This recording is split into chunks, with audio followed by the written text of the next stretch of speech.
안녕하세요. 반갑습니다. 오늘 참 좋은 날입니다. 하나님께서 저와 여러분의 가정에 준비하신 은혜와 평강이 넘쳐나기를 예수님의 이름으로 축원합니다. 열왕기하 9장 27절로 37절에 있는 말씀을 중심으로 인생에 있어서 반드시 우리가 생각해야 하는 것에 대해서 은혜를 나누고자 원합니다. 사람들은 인생을 살아갑니다. 그러나 인생은 처음 가는 길이기 때문에 정답이 없다고 볼 수 있습니다. 그래서 우리는 믿음의 선진들이 걸어간 길을 생각해 보기도 합니다. 아니면 성공한 인생들의 걸어간 길을 생각해 보기도 합니다. 또한 위대한 위인들을 그들의 발자취를 한번 생각해 보기도 합니다. 그러나 그들은 그들의 삶의 인생에 있어서 자기에게 맞는 인생의 길을 선택했고 그 과정 속에서 성공했다, 실패했다라고 결론을 지어볼 수 있을 것입니다. 인생을 살아가면서 결국은 성공했다, 실패했다 기준은 무엇에 기준할까요? 그것은 생산성이 있느냐, 충분히 기능을 했느냐, 생산성이 있고 어떤 결과물이 있다면 성공한 인생이라고 말할 것이고 충분히 사회에서 기능을 했다라고 말하면 성공했다라고 말합니다. 그래서 우리는 그런 진단과 어떤 기능주의에 따라서 사람을 평가하게 되게 하는 것이 사회복지에서 사람을 보는 관점인 것 같습니다. 그런데 사회복지뿐만 아니라 우리들의 삶의 사회 문제 속에서 사람을, 인생을 평가해 볼 때 공감하는 부분은 여전히 생산성 있는 인간이어야 된다. 두 번째, 충분히 기능하는 인간이 되어야 된다. 따라서 이러한 생산성과 기능성이 있는 삶이 자신의 삶만을 위한 것이 아니라 물론 자신의 삶을 위한 것이기도 합니다. 그러나 남까지, 타인까지 배려한다면 얼마나 좋을까요? 우리는 이러한 삶의 모습을 보면서 멋있는 삶을 사셨습니다. 성공적인 삶을 사셨습니다. 우리가 본받고 싶은 삶을 사셨습니다. 라고 우리가 칭찬을 하고 박수를 보내는 한 인물이 있다면 여러분들은 누구를 뽑으시겠습니까? 또한 실패한 인생이 있다 하면 누구를 뽑으시겠습니까? 오늘 성경 본문에서는 실패한 인생을 언급하고 있습니다. 물론 잘하고 성공한 사람을 우리가 샘플로 우리의 타겟을 삼고 나아갈 수 있습니다만 그러나 때로는 실패한 사람을 역으로 추적해서 왜 저 사람은 인생을 실패했는가를 생각해 본다면 더 빨리 갈 수 있지 않을까요? 참다운 인생, 멋있는 인생, 보람진 값진 인생을 살기 위해선 그렇게 우리는 역사 속에서 사람들이 살아간 길을 살펴보는 것은 의미 있다 생각해 봅니다. 그래서 오늘 바로 인생에 있어서 우리가 반드시 생각해야 될 것이 있는데 그것은 무엇일까? 우리는 먼저 시작과 끝이 있다는 사실을 기억해 주시기를 바랍니다. 기독교에서 얘기하는 역사관은 어떠한 역사관일까 했을 때 시작이 있으면 끝이 있다라고 말합니다. 왜냐하면 영원한 세계 속에서 하나님이 역사를 우리에게 부여해 주셨습니다. 역사는 두 가지로 나누는데 기록한 역사와 기록되지 않는 역사, 선사시대와 역사시대를 말합니다. 기록되지 않는 선사시대에서 결국 삶은 우리가 알 수가 없습니다. 왜냐하면 기록물이 없기 때문에 그렇습니다. 그러나 기록물이 있는 그러한 역사는 우리가 보고 경험하고 놀라운 우리의 삶의 지혜로 삼을 수가 있습니다. 결국은 선사시대와 역사시대, 그죠? 하나님이 천지를 창조하시니라. 하나님의 말씀으로 천지를 창조하셨다고 창세기에서 말씀하셨고 요한복음에서도 시작을 그렇게 시작합니다. 결국은 우리는 이러한 역사 속에서 살펴보아야 되는 것이 바로 시작과 끝이라고 하는 부분입니다. 물론 영원한 세계 속에서는 영원을 생각해 보면 사람의 관념으로 우리의 개념으로 영원을 생각할 수가 없습니다. 우리는 영원한 존재가 아니기 때문에 그렇습니다. 그러나 하나님은 영원하신 분이시고 시작도 끝도 없으신 분입니다. 그런데 우리에게 한계점을 항상 우리에게 주시죠. 시작과 끝을 주시게 됩니다. 이걸 우리는 인류 역사라고 말하는 것이고 개인적으로는 인생이라고 말합니다. 여러분 다 알고 계시는 부분일 것입니다. 그렇다 보면 크게 바라봤을 때 인류 역사를 얘기할 수 있고 작게 바라보면 한 개인의 인생을 살펴보면서 우리는 거시적으로 보든 미시적으로 보든 우리는 지혜를 얻어야만 합니다. 하나님께서 저와 여러분에게 주시는 것은 반드시 시작은 있다라고 하는 것이고 그리고 끝도 있다라고 하는 것입니다. 시작은 바로 기회를 얘기하는 것이고 끝은 평가를 얘기하게 되는 것입니다. 저와 여러분의 삶이 이제 어느 시점에 와 있습니까? 우리는 농담으로 이렇게 합니다. 10대를 가르쳐서 그 인생은 10km로 달리고 있다라고 말합니다. 30대는 30km, 50대는 50km, 그러면 70대, 80대는 몇 킬로로 달려가고 있습니까? 70에서 80km 달려가기 때문에 시간이 화살같이 흐른다라고 말하기도 합니다. 너무 빨리 가기 때문에. 그러나 어렸을 때는 시간이 천천히 가는 것 같고 빨리 왔으면 좋겠는데 막상 나이가 들면 천천히 갔으면 좋겠다라고 생각합니다. 오늘 주일입니다. 여러분들은 한 주간을 사신 다음에 오늘 주일을 맞이하면서 시간이 빨리 갔습니까? 아니면 시간이 천천히 갔습니까? 예. 여러분이 어떠한 생각과 어떤 판단을 하느냐에 따라서 여러분의 삶의 모습에서 기초에서 살펴볼 수 있습니다. 우리는 한 주간이 쉽게 빨리 간다는 생각을 해봅니다. 그만큼 내가 나이가 있다는 거고 나이를 들어서 내 인생이 살 날이 적다라고 마음속에 생각하기 때문에 너무 빨리 가는 것 같습니다. 그러면 우리의 인생 속에서 우리는 생각할 것이 반드시 사람은 한 번 태어나면 죽는다라고 하는 이러한 사실을 염두에 둬야만 합니다. 사람들은 이러한 것을 염두에 두고 싶지 않습니다. 사람에게서 인생은 하나님으로부터 선물을 받았습니다. 원 플레이그라운드에서 모든 인간에게 만민에게 하나님은 공평한 기회를 주었습니다. 자연 만물과 그래서 우리가 마시는 공기와 따뜻한 햇빛을 우리에게 주시고 우리의 일용할 양식을 할 수 있는 이 자연 만물을 우리에게 공통으로 주셨습니다. 하나님은 차별하지 않습니다. 하나님은 편견을 갖고 있지도 않습니다. 누구에게나 공평하게 대하십니다. 그러나 이 공평이라고 하는 한 부분 속에서 기회를 주셨는데 이 기회를 어떻게 사용할 것이냐라는 것입니다. 그래서 우리에게 선택이란 선물을 주셨습니다. 선택이란 선물을 주셨지만 이 선택이 때로는 나의 권리가 신장되는 아름다운 선택이 될 수 있기도 하지만 그러나 때로는 이 선택을 잘못해서 불안해하고 초조해할 수도 있습니다. 그렇기 때문에 우리 인생이란 자체는 어떻게 볼까요? 하나님의 기회를 주신 하나님의 무한한 은혜의 장이다라고 생각할 수도 있습니다. 그러면서도 기회를 주신 하나님은 우리에게 선택이란 또 다른 선물을 주어서 하나님의 임의대로 로봇처럼 우리를 조정하지 아니하시고 바로 우리에게 인격을 주시고 자율성을 주셔서 이 인격과 자율성, 우리의 선택권을 가지고 하나님을 사랑하고 이웃을 사랑하라라는 하나님의 메시지를 주시는 것입니다. 그런데 이러한 부분 속에서 그것마저도 선택이기 때문에 하나님을 기쁘시게 하고 사람을 행복하게 하는 이 아름다운 일을 우리는 하나님을 신앙한다, 하나님을 따른다라고 말하는 것입니다. 그러나 하나님을 따르고 이웃을 사랑하지 아니하고 자기를 사랑하고 자기의 공동체만 사랑하고 인간의 입장에서 생각하는 것을 우리는 종교라고 제가 정의한 바가 있습니다. 그래서 우리는 신앙과 종교 이 두 사이에서 갈림길에 있습니다. 물론 신앙과 종교는 한 몸인 것 같습니다. 마치 영혼과 육체가 하나인 것 같이 그렇습니다. 그러나 영혼과 육체가 하나인 것이라고 하는 부분에서는 같이 한 공간에 한 묶음으로 교집합으로 있을 때입니다. 그것은 곧 우리에게 기회가 된다는 것이죠. 그래서 우리 영혼과 육체가 함께 있을 때 그럼 우리는 기회다. 그리고 그건 인생이다. 그래서 저는 인생은 기회다라고 평가해보고 싶습니다. 그러나 기회가 주어진다면 반드시 그 기회를 어떻게 해서 생산성 있는 생산물을 만들어냈느냐. 그리고 이 땅에서 우리의 존재 가치를 통해서 충분히 기능을 함으로써 하나님을 기쁘시게 하고 사람을 행복하게 하는 기능을 하였느냐. 이 두 가지를 우리가 평가해 볼 수 있지 않을까요?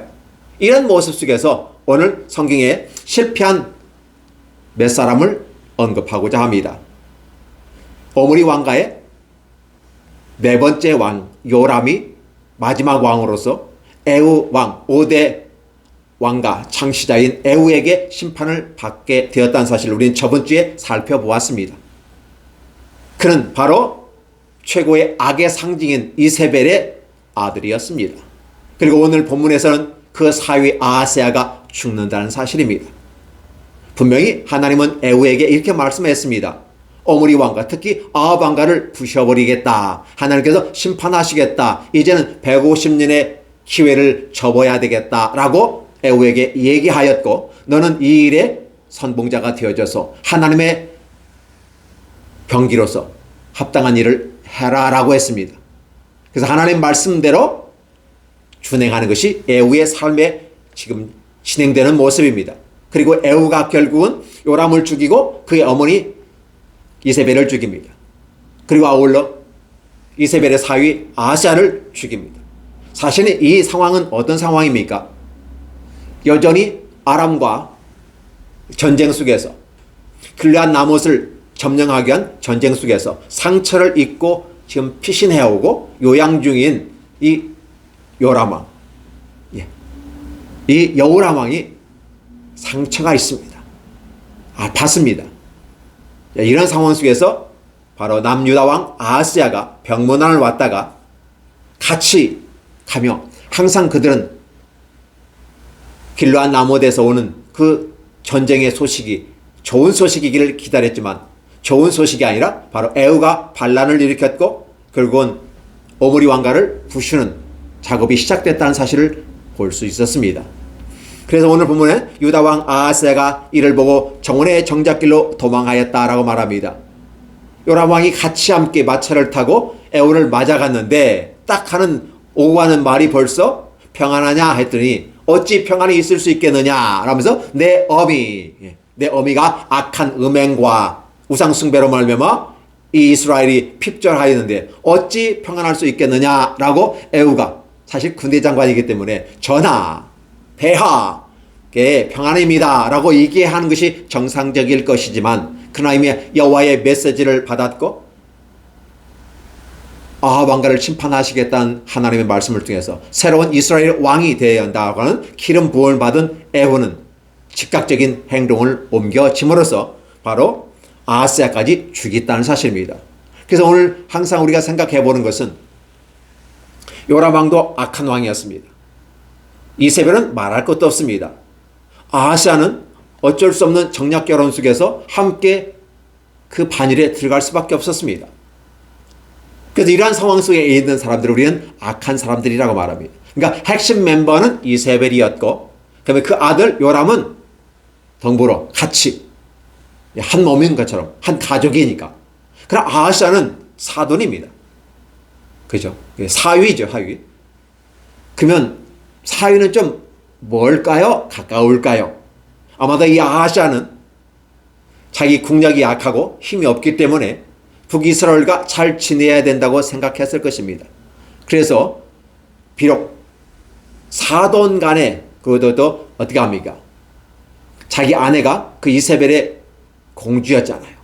그러니까 어떻게 합니까? 자기 아내의 말을 듣고 함께 늘 친정에 갔다 올 수 있는, 참 국가와 국가의 한 왕과 왕이 만나는 거 쉬운 일은 아닙니다만은 자주 오고 가는 왕래하는 모습 가운데서 한 몸이 되었다. 실제적으로는 두 나라, 두 국가가 이루어졌고 두 왕이 이루어졌지만 마치 한 나라처럼 움직이게 되는 것입니다.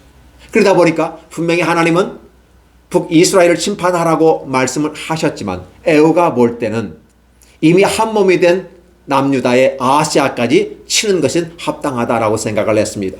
하나님이 하나하나를 지목하지 않습니다.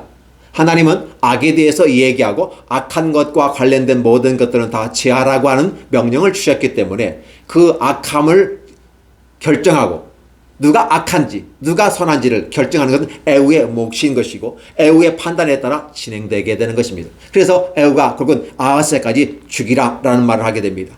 그래서 갑자기 병문안에 왔다가 죽음에 임박하는 것이 아하스야의 운명이었다라고 보며 그는 이제 결국은 이블라임 가까운 구르까지 도망가고 빗달길에서 치고 근데 또 거기서 도망했습니다. 죽기 살기로 도망했습니다. 그래서 무게토까지 도망하였지만 거기서 여전히 죽었다라는 기록을 남겨두면서 저와 여러분에게 주시는 것은 무엇일까요? 악한 사람은 당연히 멸망하거니와 악한 사람과 함께하는 사람도 멸망하는구나. 그래서 복 있는 사람은 악인의 자리에 앉지 아니한다. 이미 악인의 자리란 개념은 악의 상징인 이세벨을 얘기하는 것이고요. 그러면 그들과 함께 주변에 함께 앉지 아니하고 함께 겸상하지 아니하고 함께 그 라인에 서지 않는다라는 말입니다. 군대에서는 이런 말이 있습니다. 또 이 사회에서도 말합니다. 줄을 잘 서야 한다고 합니다. 여러분은 어느 줄에 서겠습니까? 우리는 선한 길이 있고 악한 길이 있습니다. 물론 여러분들은 선한 길을 선택하겠다고 말을 합니다. 그러나 사회 현상에 들어와 보면 우리는 원치 아니하는 악의 길에 들어설 수도 있습니다.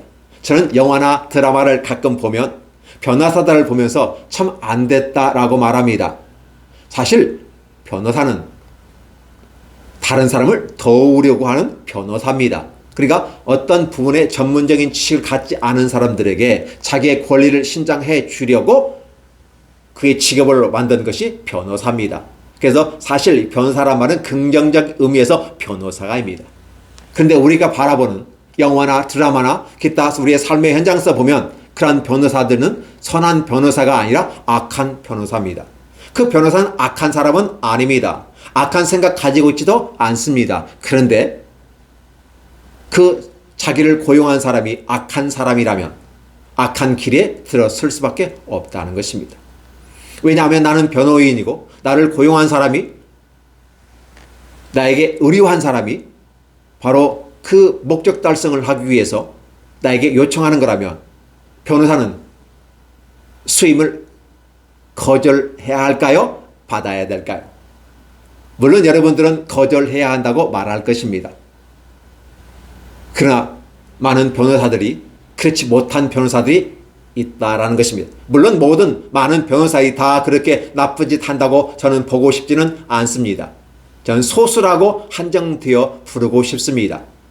자신들의 욕심과 욕망을 숨겨서 권력과 힘 있는 자에게 붙어서 그들의 악한 행동들, 편법적인 것들, 또 그들의 자녀와 그 손자들의 악한 행동들, 세상의 말로 세상의 거름덩이 같은 똥 같은 일들을 할 때 그런 것을 뒤처리해주는 사람들이 변호사라고 한다면 분명히 변호사의 고유의 사명, 고유의 선한 의미는 사라져버리고 악한 자와 함께하는 모습은 아닌가 생각해 봅니다. 그래서 악한 자가 있고 우리는 통계적으로 그걸 3.4%라고 한번 생각해 보고 싶습니다. 그리고 그 사람 주위에 있는 사람들을 우리가 16.4%라고 이해한다면 통틀어 20%가 해당됩니다.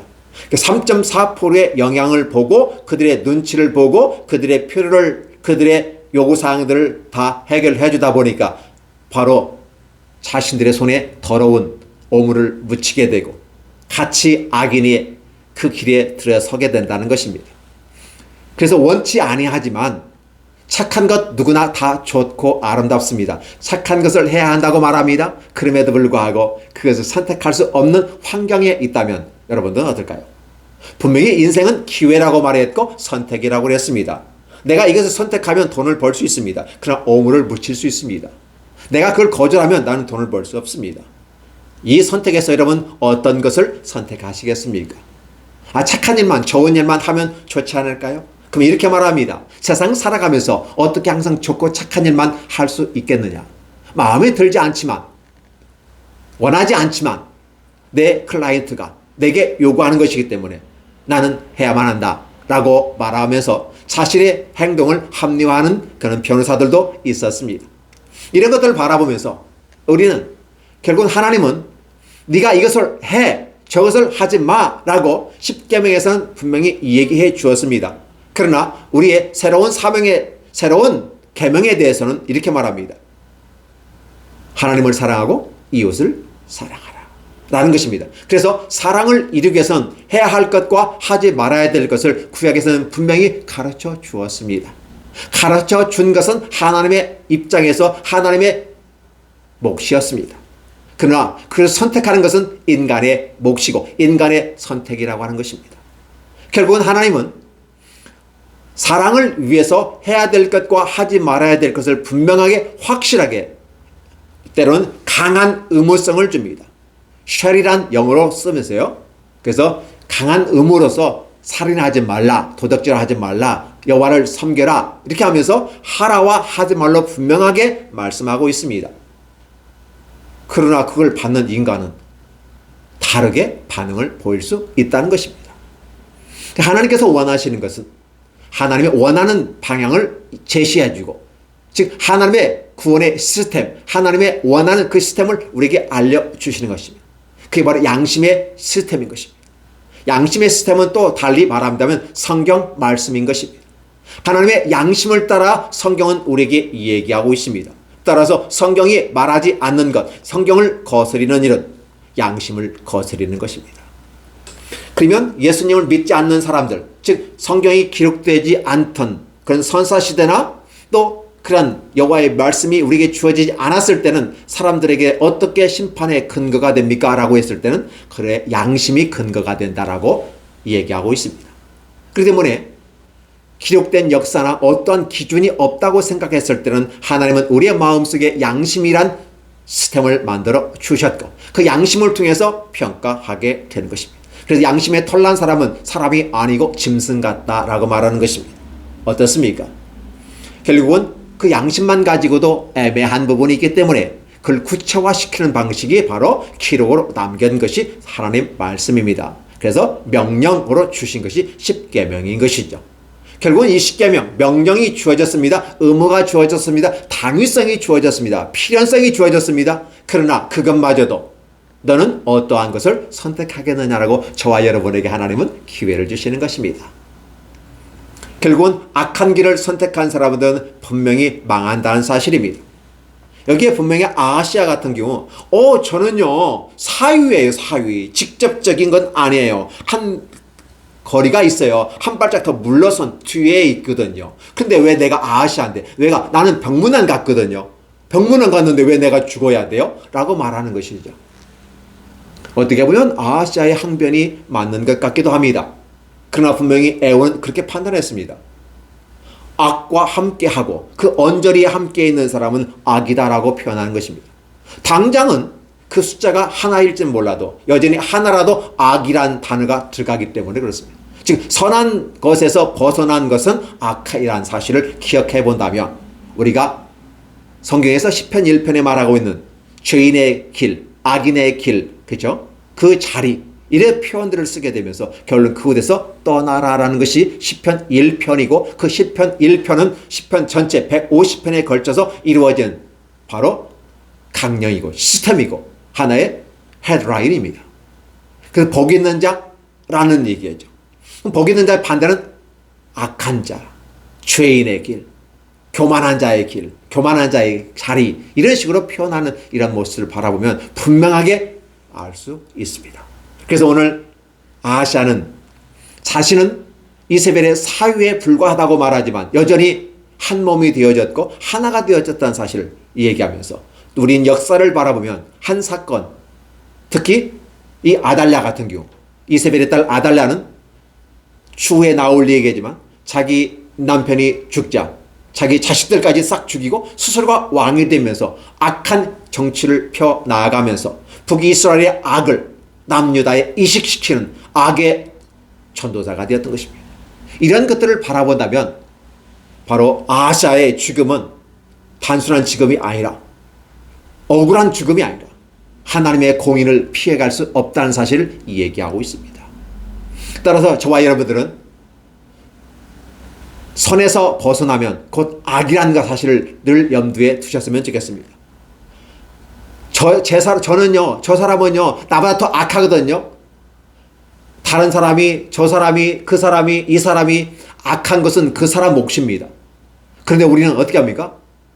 이 사람, 저 사람, 그 사람, 이게, 거기에, 근데 저 사람은 악했는데 괜찮아요. 왜 나만 그래요? 라고 말하는 사람 참 많습니다.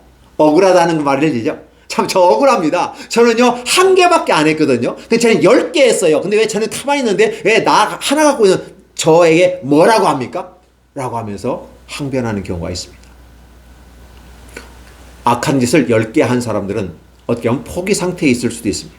그러나 악한 한 개를 했다면 그 사람은 가능성이 있기 때문에 뭐라고 책망하고 그래서 벌을 내리고 한 이런 모든 것들은 기회라는 사실을 염두에 두면 사랑받고 있구나라는 걸 느끼게 될 겁니다. 그런데 10개를 나쁜 짓 한 사람은 놔두는데 왜 하나를 잘못한 나를 그렇게 뭐라고 합니까? 라고 한다면 여러분들은 어떻게 생각하십니까? 저 하나밖에 잘못 안 했거든요. 예, 하나도 잘못한 건 잘못한 겁니다. 죄는 하나라도 잘못된 것입니다. 죄는 죄고 그건 죄는 곧 사망에 이른다는 사실을 생각해 본다면 분명히 아하시아는 죽어 마땅한 것이었습니다. 그러다 보면 저와 여러분에게 성경은 원하는 건 뭘까요? 그러면 악한 짓 하나도 않고 사는 사람은 이 세상에 없을 텐데 그럼 싹 다 죽어야 되나요? 라는 항변을 하면서 억울하다고 얘기합니다. 그러나 공의의 하나님은 저와 여러분에게 그렇게 말합니다. 하나라도 죄는 죄다. 결국은 죄를 지은 자는 죽는다. 그래서 저와 여러분에게 율법을 주신 것은 율법을 지켜서 구원받는 길을 주셨지만 죄에 지은 오염된 사람으로서 그 율법을 완성할 수 있는 사람은 없다. 온전하게 사랑을 이룰 사람은 없다라고 얘기하는 것입니다. 그래서 인간에게는 희망이 없고 절망 속에 있다는 사실을 알려주면서 절망에 빠진 인간들에게 새로운 희망을 주시는 분이 바로 하나님 자신이고 바로 예수 그리스도 하나님의 보내신 자 메시아임을 성경은 알려줌으로써 절망과 좌절에 빠져있는 우리가 희망을 가질 수 있는 것은 오직 하나님 자신 예수 그리스도밖에 없다는 사실을 가르쳐 주고자 원하는 것이었습니다. 그럼에도 불구하고 이것을 지키면 저것을 하지 않으면 우리는 구원받을 수 있다라고 가르치는 그런 종교의 모습에서 우리는 빨리 벗어나야만 한다는 사실입니다. 드디어 아하시아는 죽었습니다.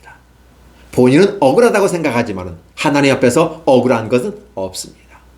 그는 하나님 보실 때 악한 자입기 때문에 하나님이 애우가 그를 죽이라 라는 평가를 했을 때 하나님은 막지 않았다는 사실입니다.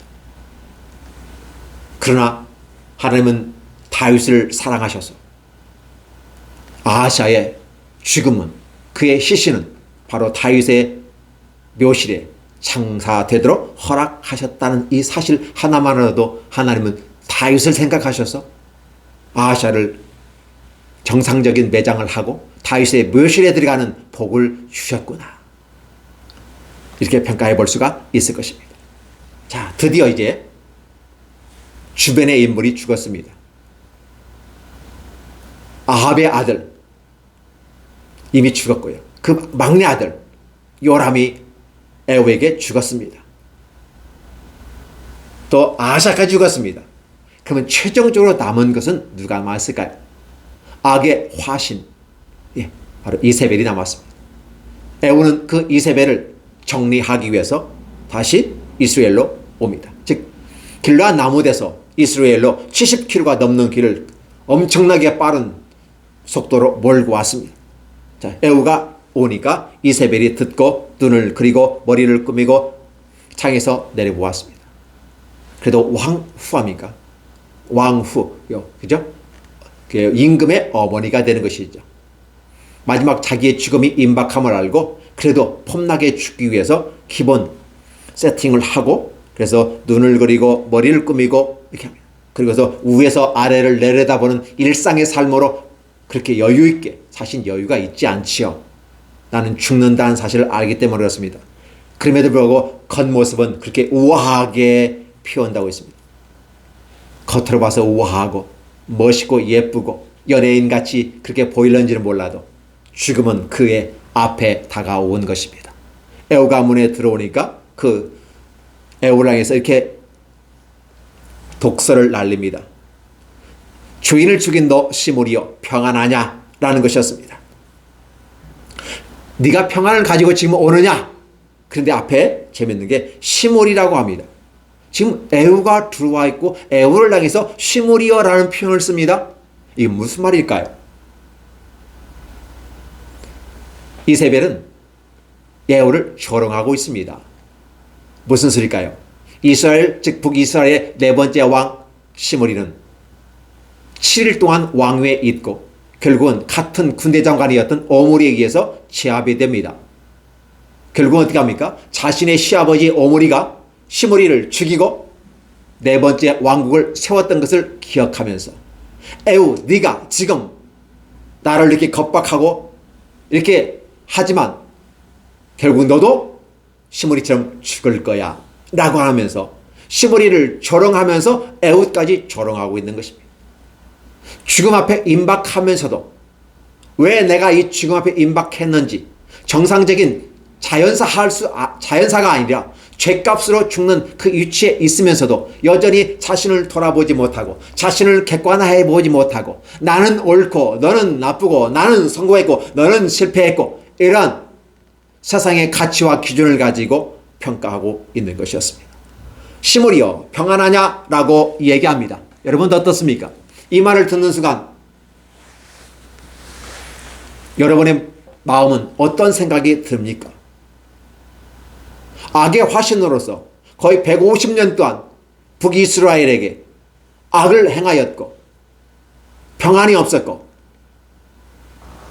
영적으로 하나님의 대적자가 되었던 이세벨이 하는 말이었습니다.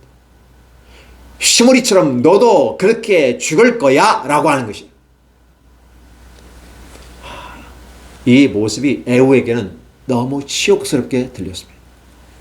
그래서 에후가 얼굴을 들어 창을 향하여 듭니다. 그러니까 이제 딱 건물에 문을 들어와 있고 그 궁궐이 이렇게 있죠.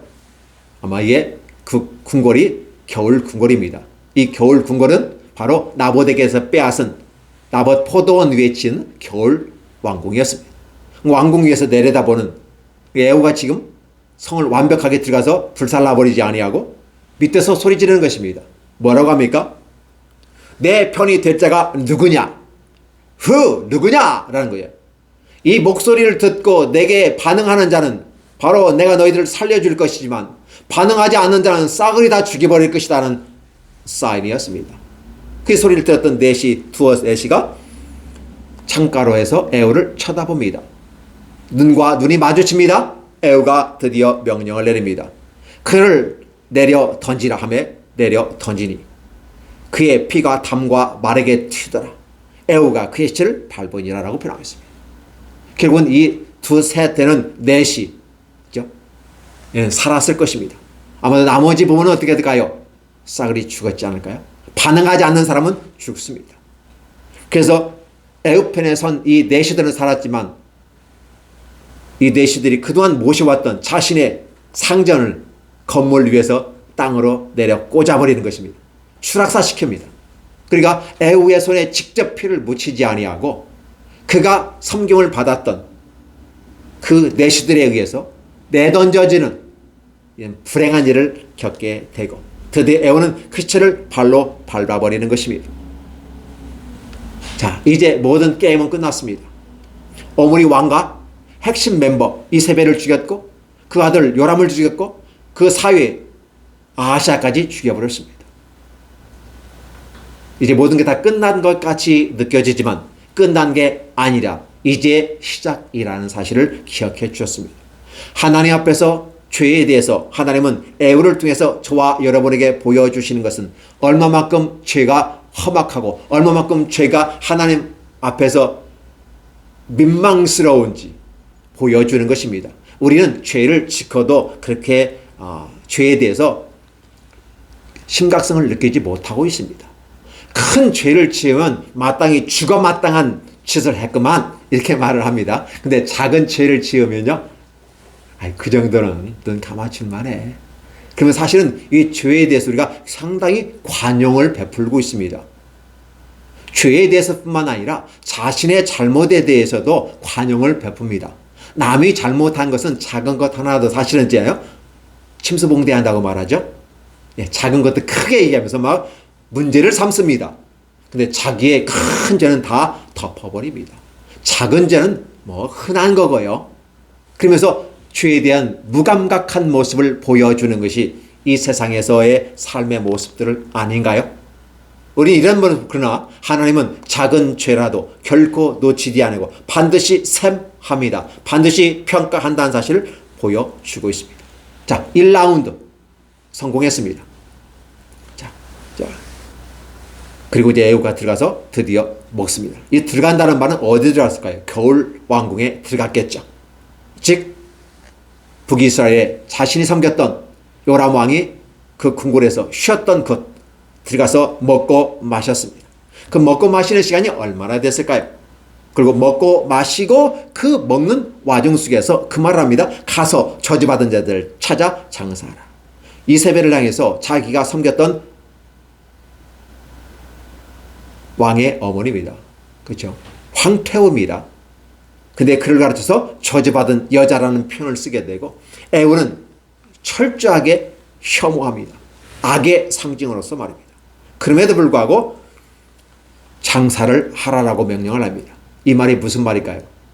페니카의 공주였기 때문에 국내적인 문제에 의해서 이세벨이 죽는 것은 죽을 수도 있겠으나 그러나 기본 예우를 갖추어 주는 것이 바로 이웃국가에 대한 예의라고 생각했고 외교적인 문제를 해결하는 길이라 생각했습니다. 사실 죽음 자체가 문제가 되는 것이죠.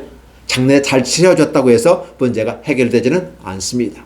그러나 이미 하나님의 심판을 받았고 저주받은 여인으로서 에우가 명령을 내렸고 그럼에도 불구하고 외교적인 문제 속에서 장사는 지내줘라 라고 하는 것이 바로 에우의 생각이었습니다. 왕의 딸이니라 라고 말입니다. 저와 여러분이 이러한 모습들을 바라보면서 참 어렵다, 힘들구나. 죄는 결코 용서받지 못하고 반드시 심판을 받는구나 라는 사실. 그런데 우리는 이걸 잊어버립니다. 아니 이것을 관심을 가지지 않습니다. 이런 얘기하면 싫어합니다. 왜? 우리가 다 그에 해당되기 때문에 그렇습니다. 사실 주머니 털어서 먼지 안 나는 사람 없다고 말합니다. 인간이기 때문에 그렇습니다. 크고 작은 모든 나쁜 것과 실수와 부족한 것들이 있다는 것을 얘기하는 것입니다. 그러나 있는 것이 문제가 아니라 있는 것을 써내는 것이고 털어버리는 것이 중요한데 계속해서 조금 모이기 시작하면서 큰 죄가 되어지고 엄청난 죄로 확장, 죄가 장성하게 되는 것이고 죄가 장성하면 결국은 사망에 이른다고 우리는 알고 있습니다. 성경을 통해서 말입니다. 분명히 우리의 주머니에는 먼지가 쌓일 수 있는 게 많습니다. 먼지는 털어버리면 됩니다. 쓰레기는 쓰레기통에 집어넣으면 됩니다. 근데 먼지를 털어버리지 않고 쓰레기를 쓰레기통에 버리지 아니하고 계속해서 내 주머니에 쌓아둔다면 그 책임은 자기가 져야 됩니다. 그 안에서 냄새가 납니다. 썩습니다. 뭉그러집니다. 고약한 냄새가 납니다. 하나님은 코가 참 밝으신 것 같아요. 코가 좀 예민하신 것 같아요. 이 죄에서 냄새가 나는 것 같습니다. 죄에 대해서 하나님은 냄새 나는 걸 그렇게 싫어해야 돼요.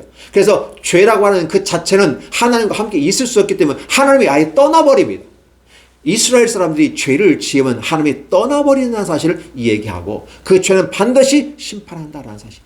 그렇기 때문에 아하시아가 사실은 발을 그쪽에 담그고 있기 때문에 아하시아를 죽이고 싶지 않아도 죽일 수밖에 없는 이유는 한쪽 발은 죄를 짓고 한쪽 발은 여호와께 있으니까 결국 어떻게 합니까? 결국은 그도 죄인이에요. 선한 것이 아니면 다 죄인이기 때문에 선한 것이 아니면 다 죄이기 때문에 결국 아하시아는 죽을 수밖에 없다는 것이고 이세벨은 두 발을 다 뒤지고 있고 아예 하나님은 쳐다보지 아니하고 자신이 만든 바알과 아세라당을 통해서 악의 길을 걸어가고 있고 가장 중요한 것은 자신이 악한 짓을 하는 것은 뭐 그렇다 치더라도 그냥 봐줄 수 있죠. 왜? 자신의 선택에 의해서 자신이 지옥의 길로 걸어가는 걸 누가 뭐라고 하겠습니까? 그러나 중요한 것은 자신뿐만 아니라 다른 사람들까지 그렇게 끌고 가는 것은 더 악한 죄인 것이죠. 하나님이 가장 참을 수 없는 일이 그 부분이에요. 자신이 나쁜 짓하고 자신이 악한 짓을 자신의 선택은 자신의 선택이니까 괜찮아요. 왜? 자기가 감당하면 되니까.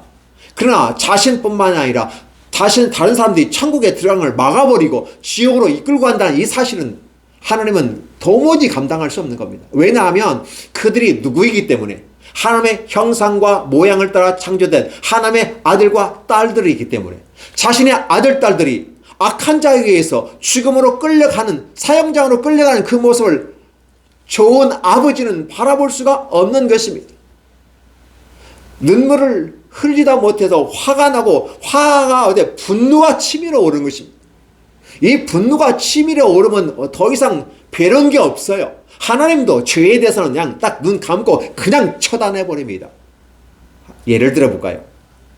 하나님의 하나밖에 없는 독생자 예수 그리스도가 있습니다. 이 예수님을 죄에 대해서 심판하는데 사실 예수님은 죄인이 아닙니다. 죄도 짓지 않았습니다. 그런데 누구를 위해서? 저와 여러분의 죄를 위해서 십자가에 과감하게 처단합니다. 하나님은 그때 눈을 감아버리면 쳐다보지를 않습니다. 왜 그럴까요?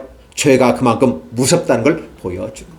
자신의 하나밖에 없는 독생자까지라도 사실 독생자 하나님입니다. 근데 그 예수님을 십자가에 못 박게 하고 눈을 감아버립니다. 그것은 죄가 얼마나 무서운가를 얘기해 주는 것입니다. 그래서 예수 그리스도께서 십자가에 못 박혀 죽으시고 피 흘리심으로 말미암아 저와 여러분이 죄를 씻음받았다고 하는 이 사건은 놀라운 사건이에요. 그렇기 때문에 우리가 하나님께 갈 수 있는 거예요. 만약에 예수 그리스도가 저와 여러분 앞에 서 있지 않는다면, 예수 그리스도가 징검다리로 하나님 앞에 서 있지 않는다면, 우리가 예수님을 밟지 않고 도무지 천국에 들어갈 수 없다는 사실을 이야기하면서 죄가 얼마만큼 무서운가를 얘기해요. 인류 역사 속에서 성경에서 가장 악하고 가장 무서운 죄를 범한 여자가 누구다? 이세벨이라는 사실을 성경은 얘기하고 그에 대한 심판을 얘기한다는 사실입니다. 자, 그러면 저와 여러분들이 기억할 것은 오늘 이 죽는 건데 이게 바로 하나님의 말씀의 예언대로 됐다. 여호와께서 그 종 디세 사람 엘리야를 통해서 말씀하신 바라 이르시기를 이스라엘 토지에서 개들이 이세벨의 살을 먹을지라 라고 표현하면서 그 시체가 이스라엘 토지에 거름같이 밭에 있으리니 이것이 이세벨이라 가르쳐 말하지 못하게 하리라 하셨느니라. 이 말이 무슨 말일까요? 짐승들이 와서 에후가 식사하는 그 순간에 바깥에서는 개들이 들짐승들이 와서 이세벨의 시신을 먹어치웠는데 얼마나 깨끗하게 먹어치웠는지 남은 게 두개골밖에 안 남았습니다. 그리고 이 그다음에 이 발. 그러니까 이 두개골과 손과 발만 보고 이 사람이 이세벨이라고 말하지 못하게 하게끔 철저하게 다 뜯어먹어버립니다. 기가 막힌 거죠. 하나님 말씀이 반드시 이루어진다는 사실을 얘기하고 있는 것입니다. 오늘 본문은 그것을 얘기하고 있는 것입니다. 그래서 인생에 있어서 반드시 우리가 생각해야 될 것은 시작이 있으면 심판이 있다는 사실을 기억하면서 살아가는 것이 지혜롭다라고 말하는 것이고, 그 생각하는 과정 속에서 우리는 항상 뭘 생각한다? 마지막 평가를 생각하면서 오늘 하루의 삶을 잘 살아야 된다. 선하게 살아야 된다. 그럼 어떻게 살 것이냐? 하나님의 주신 말씀의 근거, 기준을 따라 가는 것이 아름다운 삶이다. 그러나 우리 인생이 사람이기 때문에 오염됐기 때문에 실수할 수 있을는지 몰라도 실수했을 때는 하나님 내 죄를 용서해달라고 죄를 씻으면서 나아가는 한 걸음 한 걸음이 우리에게는 필요하다라는 사실을 얘기해 주는 것입니다.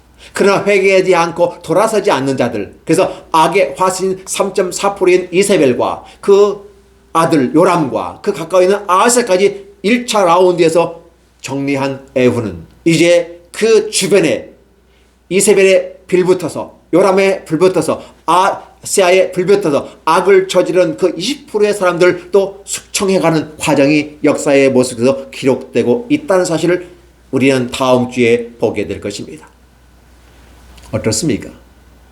오늘 제가 말씀드린 바 인생에서 반드시 생각해야 될 것, 반드시라는 필연성이라는 것입니다. 있을 수도 있고 없을 수도 있는 게 아닙니다. 잊어버릴 수 있는 것도 아닙니다. 반드시 필연적이다는 사실을 얘기합니다.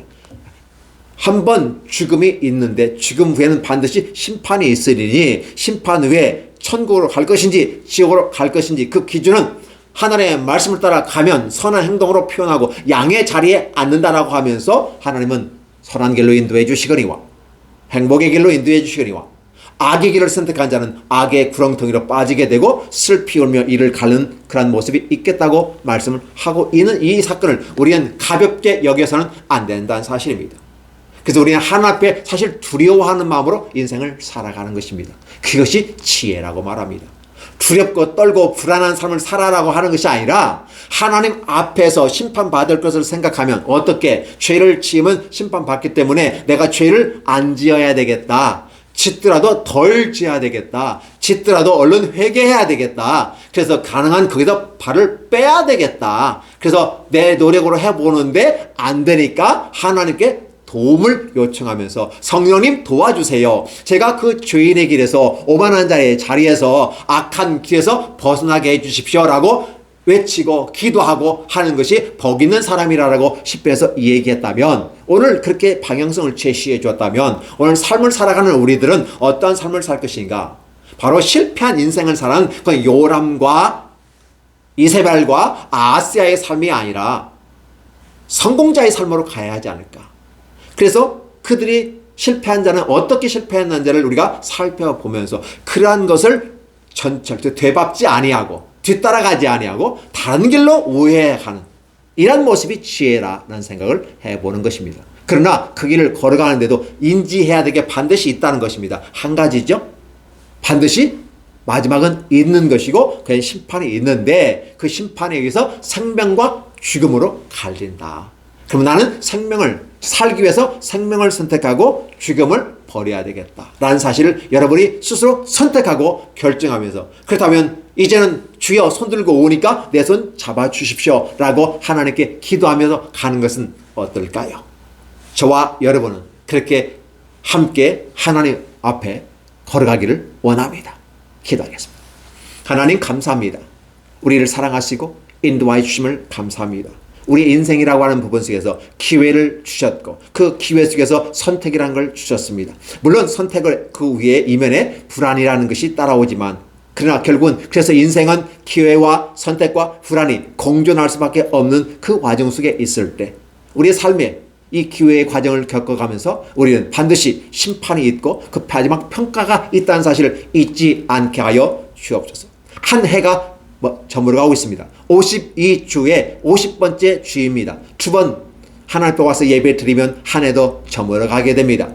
분명히 시작이 있고 끝났다는 사실을, 끝이 있음을, 얼마 남지 않았음을 우리는 이 시절의 계절의 흐름을 통해서 파악하고 우리가 지혜를 얻어서 우리의 인생, 100여 년의 인생도 점검하는 삶이 되어야만 할 것이고 인류 역사 속에서 우리가 어떻게 자리매김할 것인가를 다시 한번 생각하는 아름다움이 있게 하여 주옵소서. 생명의 길을 위해서 주님을 따르게 하옵시고 악인의 길을 걷지 않게 하시고 죄인의 길에 서지 않게 하시고 오만한 자의 자리에 앉지 않게 하옵시고 오직 시절을 따르다 시절을 쫓아서 주의 말씀을 묵상하며 주님을 바라보며 나아가는, 그래서 열매 맺는 아름다운 충분히 기능하는 멋진 사람들이 되도록 축복하여 주옵소서. 예수님의 이름으로 기도하옵나이다. 아멘.